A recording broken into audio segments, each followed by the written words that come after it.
नमस्कार दोस्तों, शिक्षक भर्ती परीक्षा का तारीख आप लोगों के सामने आ चुका है। आज की सभी न्यूज़पेपर ने हेडलाइन बनाया है और कल ही बीपीएससी ने जारी कर दिया था जो एग्जामिनेशन कैलेंडर है, उसमें संभावित तिथि जो बताई गई थी वो थी 19, 20, 26 और 27। 4 दिनों में आपकी परीक्षा जो होगी।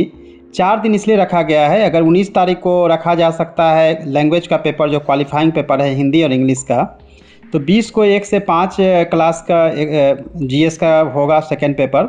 उसी तरीके से 26 अगस्त को जो एग्ज़ाम होगी वो 9-10 के लिए होगी और 27 अगस्त को संभावना है कि 11 और 12 के लिए होगी, जो कि एक क्रम से अगर देखते हैं तो उसके हिसाब से हो सकती है। एक संभावना है क्योंकि 4 दिन रखा गया 19, 20 और 26, 27, तो पहले डेट में भी हो सकता है कि उसमें लैंग्वेज पेपर को रखा जाए।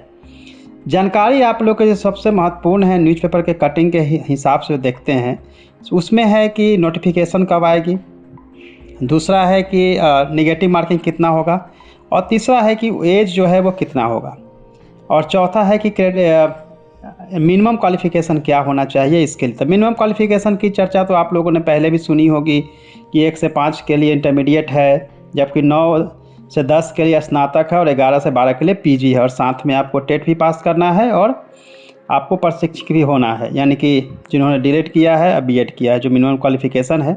क्वेश्चन का स्टैंडर्ड को लेकर पहले ही बताया जा चुका था कि क्वेश्चन जो है जिस भी आपके मिनिमम क्वालिफ़िकेशन है उसी स्टैंडर्ड के क्वेश्चन पूछे जाएंगे, लेकिन सिलेबस क्या होगा तो जिस क्लास को आप पढ़ाने जा रहे हैं वही उसका सिलेबस होगा, बट जो क्वालिफ़िकेशन है उस लेवल से क्वेश्चन पूछे जाएंगे। यह महत्वपूर्ण सूचना आपके लिए थी। साथ में जो सबसे महत्वपूर्ण है कि निगेटिव मार्किंग कितना होगा। देखिए, जैसा कि आप न्यूज़पेपर में देख रहे हैं कि 2 घंटों में होगी 150 अंकों की परीक्षा। निगेटिव मार्किंग भी होगी क्योंकि फर्स्ट पेपर में निगेटिव मार्किंग नहीं है। तो देखते हैं आगे क्या लिखा है। बीपीएससी ने शिक्षा विभाग का जो प्रारूप भेजा है उसके अनुसार 2 घंटे में 150 प्रश्नों की परीक्षा होगी, जिसमें निगेटिव मार्किंग भी होगी। एक प्रश्न के लिए 5 विकल्प होने की स्थिति में, यानी यदि ई ऑप्शन के साथ ABCDE ऑप्शन के साथ अगर शुरू होता है तो 4 प्रश्नों के गलत उत्तर पर 1 अंक काटा जाएगा, यानी कि 1/4 यहाँ पर आपके मार्क्स कटेंगे 0.25%।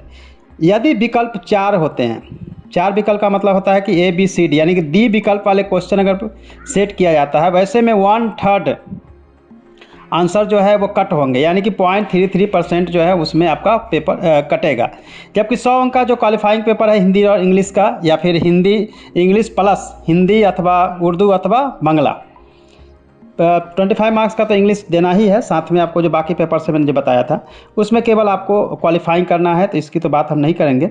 एज को लेकर आप लोगों को जानना बहुत ज़रूरी है। जो भी नियोजित शिक्षक हैं पहले से, उनके लिए एज की कोई सीमा नहीं है, किसी भी उम्र में है वो एग्ज़ाम दे सकते हैं और साथ में एग्ज़ाम देना है, यह भी आप लोग के लिए एक सूचना है। साथ ही जो स्टेट STET पास किए हुए हैं उनके लिए 10 वर्ष की छूट दी गई है। 10 वर्ष में देखेंगे कि नॉर्मली 37 ईयर्स तक दिया जाता है एग्ज़ाम बीपीएससी जो कंडक्ट होती है, उसमें 10 वर्ष यानी 47 ईयर्स तक जो सामान्य वर्ग के अभ्यर्थी हैं उनके लिए रखा गया है, जबकि पिछड़ा और महिला वर्ग के लिए 50 वर्ष, SC ST एवं दिव्यांग कोटि के लिए 52 ईयर्स के अभ्यर्थी जो है आवेदन दे सकेंगे। बाकी जब नोटिफिकेशन आएगी तो क्लियर हो जाएगा। नोटिफिकेशन को लेकर क्या सूचना है आप देख सकते हैं। Additional chief secretary Deepak Kumar Singh sir का जो स्टेटमेंट है उसको देखिए कि बीपीएससी को वैकेंसी का प्रारूप भेजा गया है और बीपीएससी से वैकेंसी का प्रारूप भी शिक्षा विभाग को प्राप्त हुआ है और आगे यह लिखा गया है ताकि विज्ञापन में किस तरह की कमी या गलती नहीं रहे, प्रारूप को जांच कर 2 दिनों के अंदर आयोग को लौटा दिया जाएगा। यानी कि बीपीएससी से भी विज्ञापन का प्रारूप जो है वो मिल चुका है शिक्षा विभाग को। शिक्षा विभाग 2 दिनों के बाद इसको एक बार रिविजिट करके लौटाएगी और संभावना जताई जा सकती है कि बीपीएससी अगले सप्ताह नोटिफिकेशन जारी कर देगी। तो आपके लिए महत्वपूर्ण था कि निगेटिव होगी तो कितनी निगेटिव होगी, साथ में एज का क्या है, क्वालिफिकेशन मिनिमम कितना होगा, एग्जाम का डेट जो है 19, 20, 26, 27, उसमें कौन कौन से तारीख में कौन कौन से पेपर होने की संभावना है और साथ में नोटिफिकेशन नेक्स्ट वीक हो सकती है। बाकी कोई भी जानकारी होगी तो बताया जाएगा। अगले वीडियो में आपको बताएंगे कि बचे हुए 80 दिन में आप अपनी प्रिपरेशन को किस तरह से कर सकते हैं, क्योंकि 80 दिन की स्ट्रेटजी बनाना बहुत ज़रूरी है। बुक की लिस्ट भी क्या होगी। धन्यवाद, thank you so much, all the best.